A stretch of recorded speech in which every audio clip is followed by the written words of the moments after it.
आप देख रहे हैं न्यूज नेशन का डिजिटल प्लेटफॉर्म। मैं हूं पिनास त्यागी और हमारे खास शो क्या कहता है सनातन में आपका स्वागत है। और क्या कहता है सनातन में हम हर हफ्ते आपके लिए सनातन से जुड़ी एक ऐसी शख्सियत को लेकर आते हैं जो आपको सनातन जीवन शैली के बारे में तमाम जो सवालात हमारे इर्द गिर्द घूमते हैं उनके जवाब दे सके, आध्यात्म के और करीब ले जा सके। और इसी सिलसिले में आज हमारे साथ देवी चित्रलेखा जो हैं संत समाज से जुड़ रही हैं, मशहूर कथावाचक हैं। और देवी चित्रलेखा जो हैं बहुत ही कम उम्र में, अगर मैं कहूँ कि सबसे युवा संत समाज से जुड़ने का इन्हें सौभाग्य प्राप्त हुआ है तो गलत नहीं होगा। और इनकी ख्याति देश विदेश में फैली है और इनको चाहने वाले, इनका अनुसरण करने वाले, इनके भक्तजन जो हैं वो देश विदेश में इनके साथ जुड़े हुए हैं। देवी चित्रलेखा जी, आपका न्यूज़ नेशन पर बहुत बहुत स्वागत है।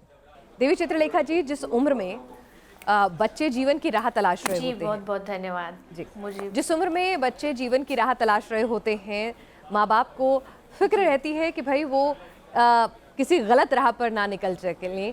आध्यात्म तो बहुत दूर की बात है। ऐसे में किस तरह से आप आध्यात्म से जुड़ी, पहले थोड़ा उसके बारे में जानूंगी और फिर जो आजकल की भागती दौड़ती ज़िंदगी की समस्याएं हैं उस पर आपसे बात करूंगी। पहले बहुत बहुत धन्यवाद मुझे इस श्रृंखला में बुलाने के लिए।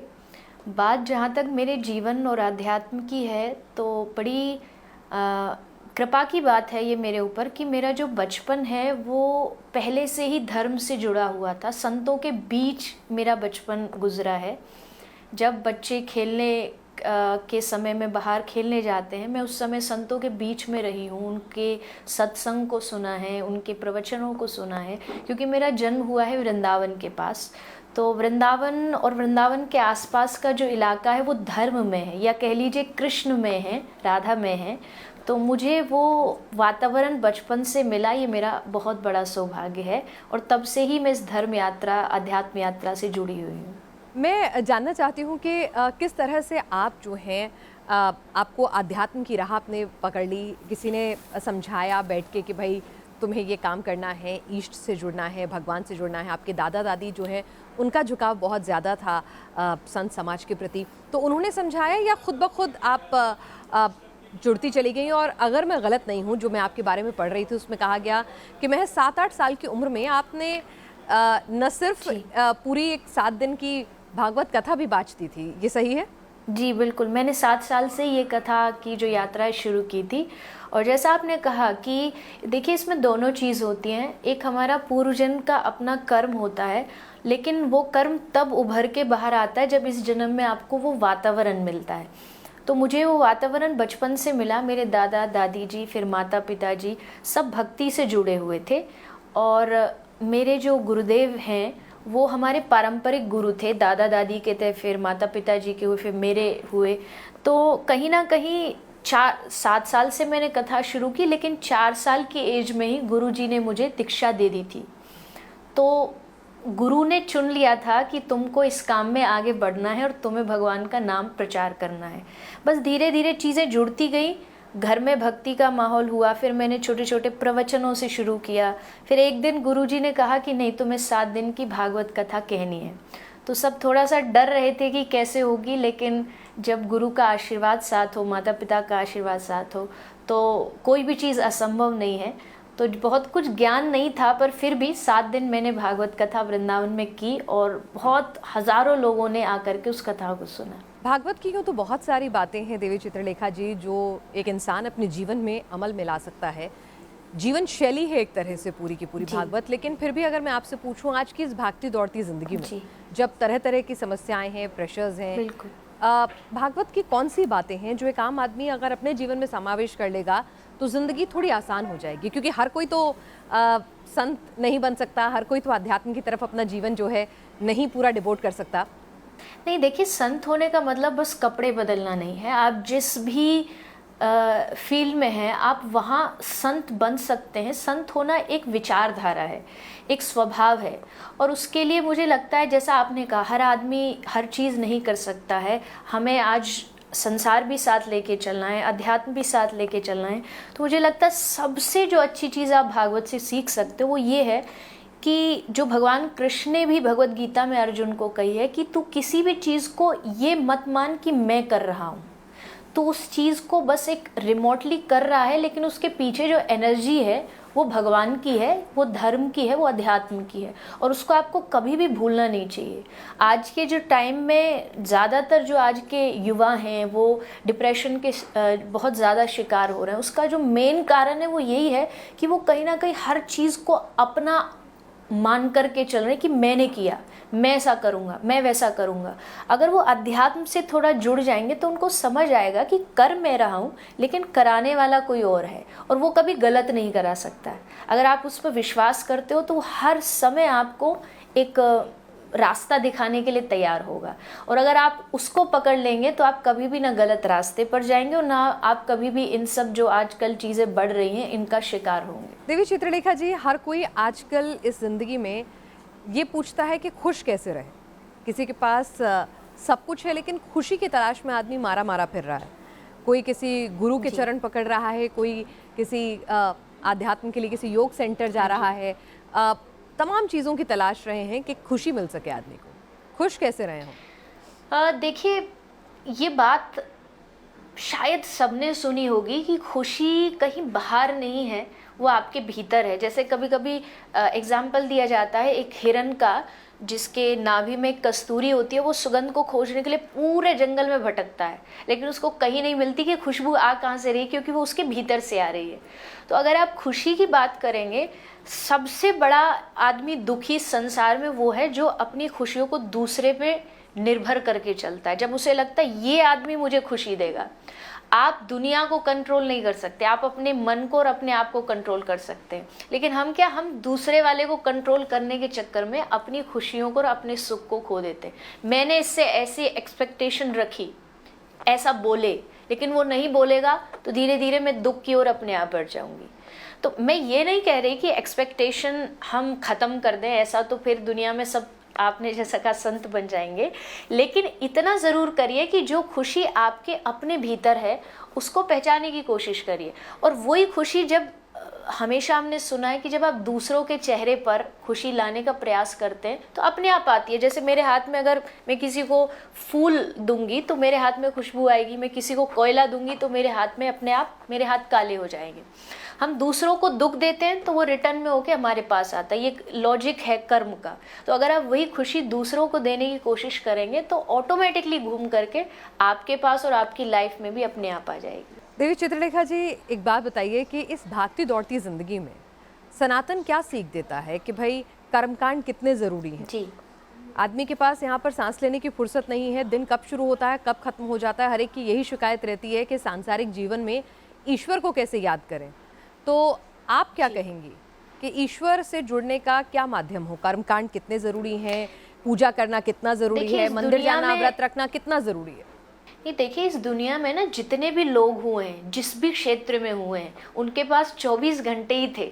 कोई 25 घंटे लेके पैदा नहीं हुआ है। चाहे वो भक्ति वाले लोग हुए हों, चाहे वो पॉलिटिक्स वाले, सबके पास 24 घंटे। पहली बात जो ये रहता है ना कि हमारे पास समय नहीं, ऐसा नहीं है। आजकल जो चीज़ें हमारे पास घंटों घंटों में होती थी आज इंस्टेंट हो जाती है। तो समय तो हमारे पास पहले के हिसाब से ज़्यादा होना चाहिए, कम क्यों हो रहा है? क्योंकि हम उस टाइम को, हम उस समय को गलत जगह पर यूज़ कर रहे हैं। मान लीजिए जहां हमें फ़ोन में कुछ समय दे करके अपने उस समय को फिर अपने करियर के लिए या भजन के लिए, पूजा कर्मकांड के लिए यूज़ करना चाहिए, वो ज़्यादा समय हम दूसरी जगह टीवी देखने में, एंटरटेनमेंट में, दूसरी चीज़ों में जहाँ दीजिए समय, लेकिन उसका एक टाइम रख करके, उसकी एक लिमिट रख करके।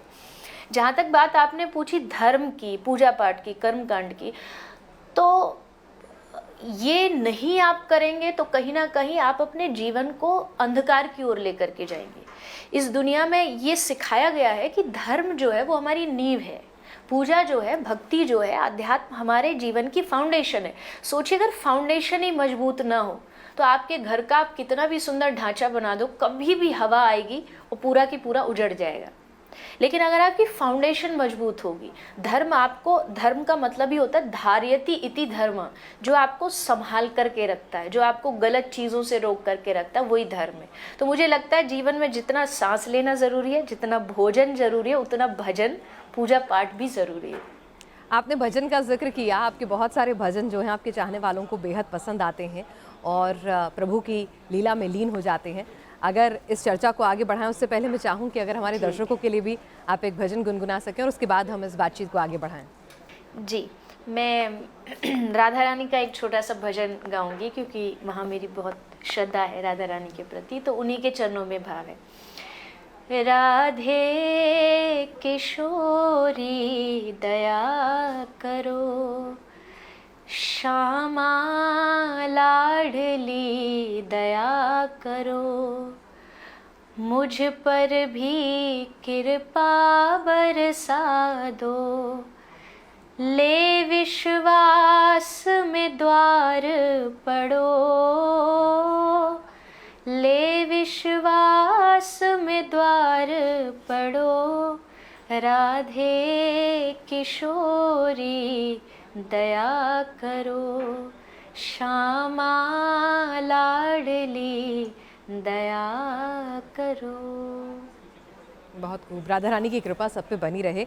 राधा रानी का जिक्र हुआ है तो सनातन में बार बार राधा और कृष्ण के रिश्ते को लेकर भी कई ऐसे लोग होते हैं जो सवाल उठाते हैं। कई लोग होते हैं जो कहते हैं कि भाई राधा और कृष्ण के रिश्ते के ऊपर कहते हैं कि वो भी तो प्रेमी और प्रेयसी थे, उनकी शादी थोड़ी हुई थी। तो ऐसे तमाम लोगों को आप क्या उत्तर देना चाहेंगी? कई लोग जो हैं कृष्ण का नाम लेकर अपने बहुत सारे गलत को साधने की कोशिश करते हैं।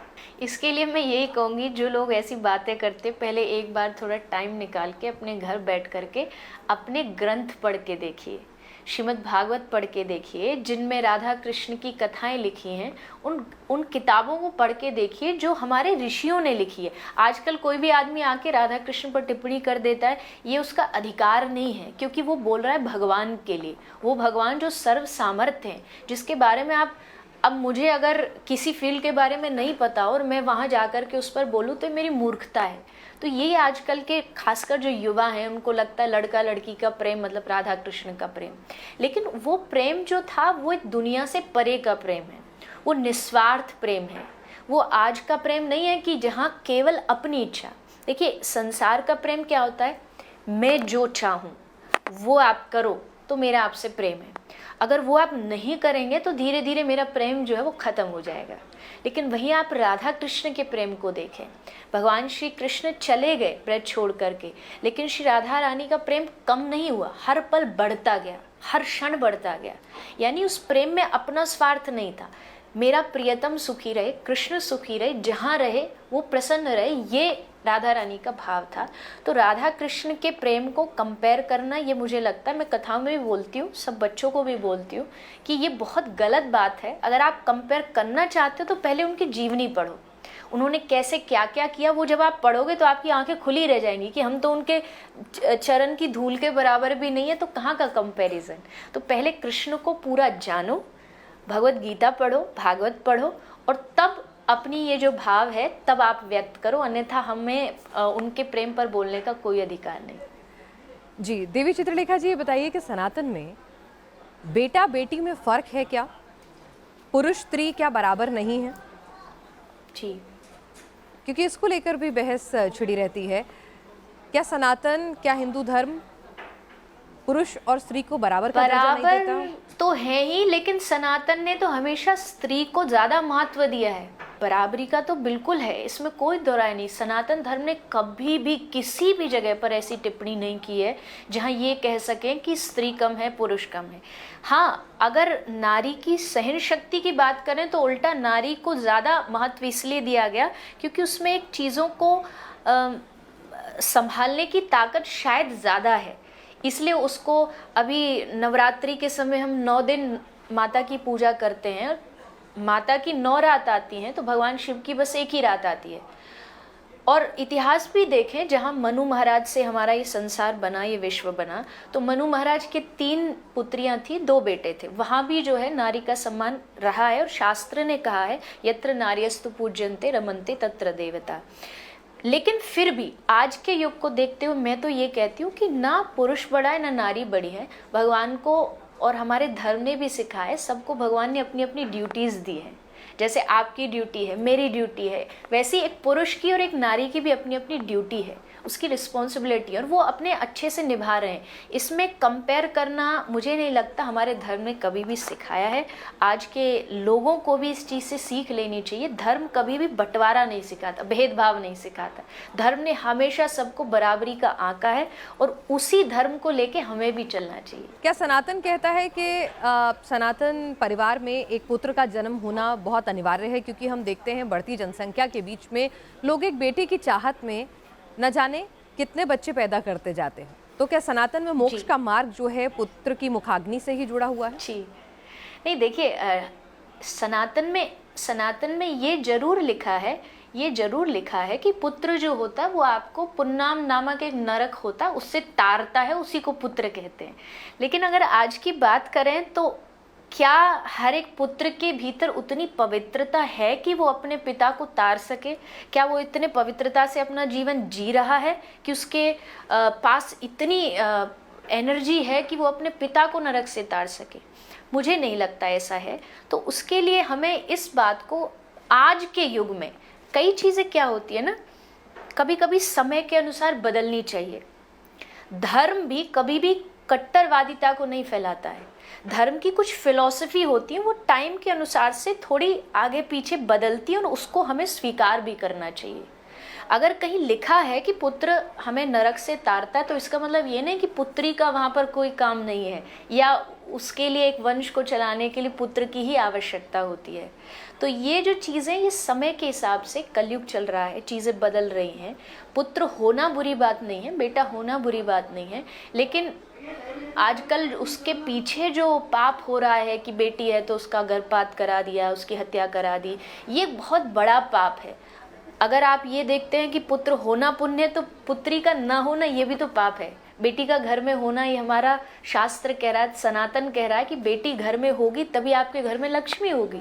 तो अगर आप उस चीज़ को देखते हैं तो ये भी देखना चाहिए, और अपने घर की चाहे बेटी हो, बहू हो, पुत्री हो, बहन हो, उसका पूर्ण सम्मान होना चाहिए। देवी चित्रलेखा जी, एक बात बताइए, क्या सनातन इजाज़त देता है प्रेम की, प्रेम विवाह की, और दूसरे मज़हब के लोगों के साथ प्रेम की और आगे परिणय सूत्र में बंधने की? देखिए, प्रेम, जैसा मैंने कहा, मैं इस प्रेम शब्द को कभी भी संसार के लिए तो उपयोग करूंगी ही नहीं, क्योंकि मैं कथाओं में बोलती हूँ ये प्रेम नहीं है। सुबह बोलते हैं आई लव यू, शाम को बोलते हैं आई लीव यू, तो ये काहे का प्रेम है? आजकल के जो बच्चा बच्ची कॉलेज में जाते हैं, जिनको प्रेम का ABCD भी नहीं पता, वो कहने लगते हैं हम ये कर देंगे, हम वैसा कर देंगे।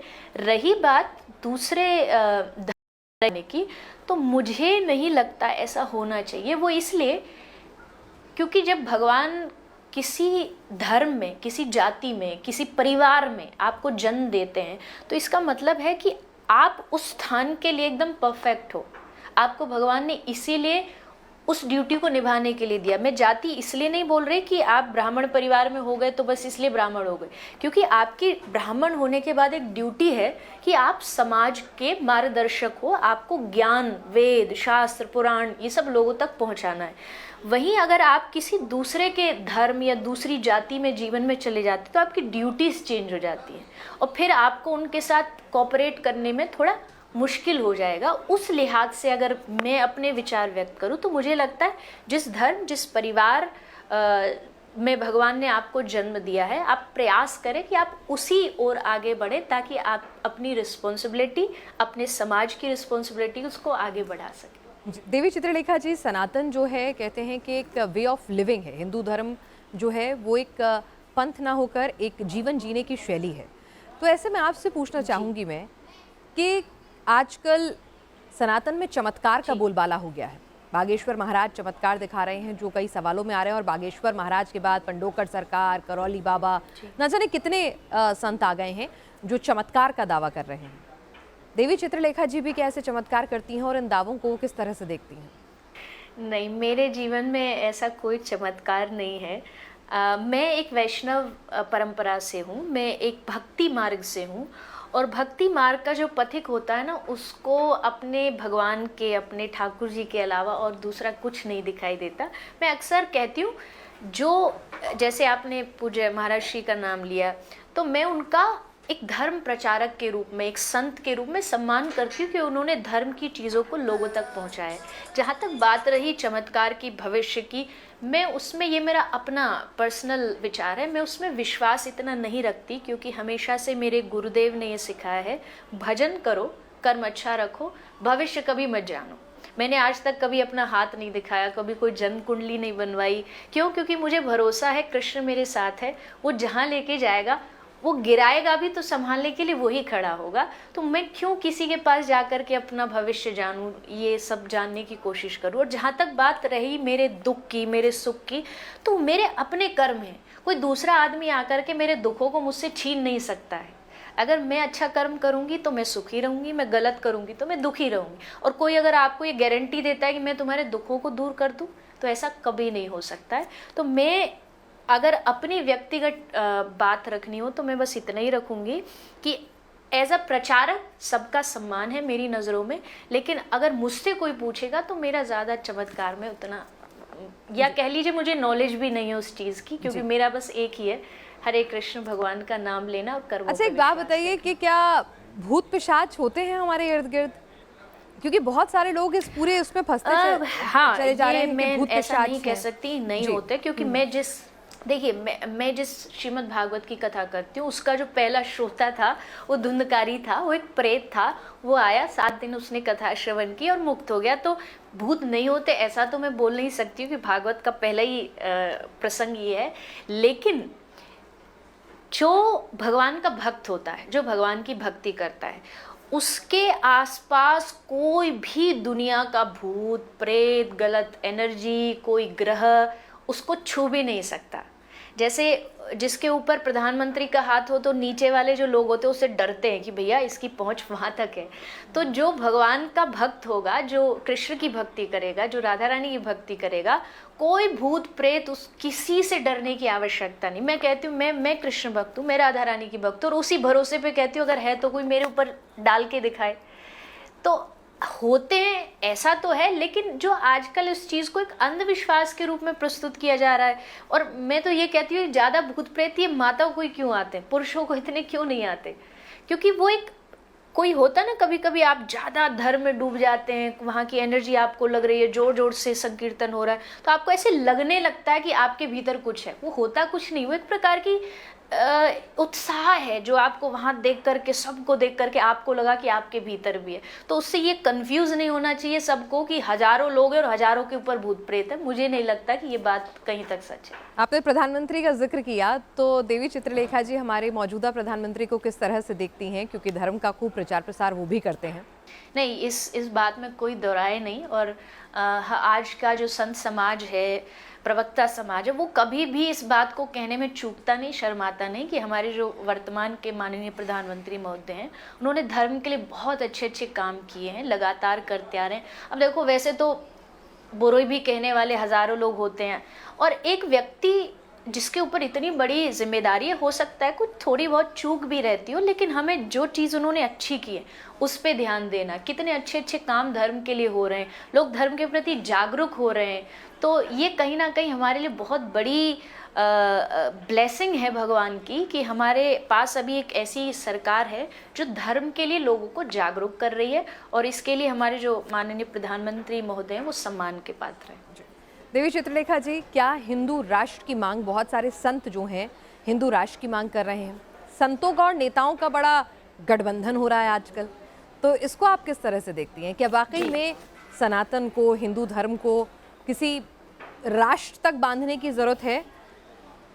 और नेता और संत समाज का एसोसिएशन कितना सही लगता है आपको?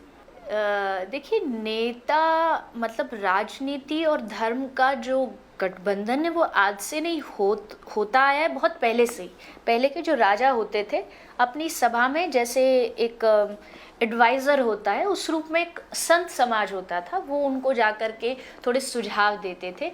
इस रूप में एक संत का होना बहुत अच्छा है राजनीति में। लेकिन जिस प्रकार की राजनीति हो रही है, मुझे नहीं लगता कि उस प्रकार की राजनीति में ज़्यादा संत समाज को प्रवेश करना चाहिए। जहाँ तक बात रही उनका सहयोग करने की, जैसे आपने माननीय प्रधानमंत्री महोदय का बोला, तो उनको लाने में भी, उनको आगे बढ़ाने में भी कि यही आने चाहिए, कितना संत समाज ने बढ़ चढ़ करके भाग लिया। और वो किसी स्वार्थवश नहीं कि उनको कोई स्वार्थ था, बस ये स्वार्थ था कि शायद ये हमारे धर्म को बचा पाएंगे, शायद ये हमारी गौ माता को बचा पाएंगे। तो अगर उस तरीके का गठबंधन हो तो मुझे नहीं लगता उसमें कोई दोष है। दूसरी बात जो आपने पूछी कि हमारा जो सनातन धर्म है, भारत हमेशा से ही आध्यात्मिक देश है। हिंदू राष्ट्र बनेगा नहीं, हिंदू राष्ट्र है, क्योंकि हम सनातनी हैं, हमारा सनातन में जन्म हुआ है। और वो सनातन आज कल परसों किसी का बनाया नहीं, वो अनादि है, उसका आप कोई ये नहीं बता सकते कि इस दिन से ही शुरू हुआ है। यानी हमारा जन्म, हमारा कर्म, सब कुछ वही है। और क्यों बार बार इस चीज को लाया जाता है कि धर्म मतलब कोई एक प्रकार का फ्रेम मान दिया जाता है कि इतने फ्रेम में ही आप रहोगे, इससे बाहर जाओगे तो आप धर्म से बाहर हो। मुझे नहीं लगता ऐसा है। अगर कोई व्यक्ति किसी और रूप में भी मेरे भगवान को मानता है, जैसा हम हमेशा से कहते हैं कि अलग अलग भगवान के रूप होते हैं, कोई कृष्ण मानता है, कोई राम मानता है, कोई दुर्गा मानता है, सबके अलग अलग रूप हैं। एक दुनिया में अगर 100 लोग हैं तो 100 लोगों के 100 पिता का जो चेहरा वो अलग अलग होगा, पर सबके लिए अपने पिता का सम्मान बराबर ही होता है। ठीक वैसे ही किसी भी रूप में आप देखिए, बस ये ध्यान रखिए कि मुझे मेरे धर्म के लिए सबसे बड़ा, मैं उसका अपमान नहीं होने दूंगा, बाकी सबका सम्मान मेरे लिए बराबर है। चलिए, आप हमारे साथ जुड़ी देवी चित्रलेखा जी, और तमाम मुद्दों पर आपने बेबाकी से अपने जवाब दिए। आपका बहुत बहुत शुक्रिया। लेकिन जाते जाते भी आपसे हरि का नाम लेने को कहूँगी, बाकी बिहारी को याद करने को कहूँगी अपने किसी सुरीले भजन के साथ, और उसी के साथ इस कार्यक्रम को भी खत्म करूँगी। जी, एक संकीर्तन है, अक्सर सब लोग उसे जानते, तो उसकी 2 लाइन में गाती हूँ। श्री कृष्ण गोविंद हरे मुरारी, हे नाथ नारायण वासुदेवा, हे नाथ नारायण वासुदेवा, हे नाथ नारायण वासुदेवा। श्री कृष्ण गोविंद हरे मुरारी, हे नाथ नारायण वासुदेवा। बहुत बहुत शुक्रिया। बहुत बहुत धन्यवाद आपका मुझे इस चैनल, इस कार्यक्रम पर बुलाने के लिए। शुक्रिया।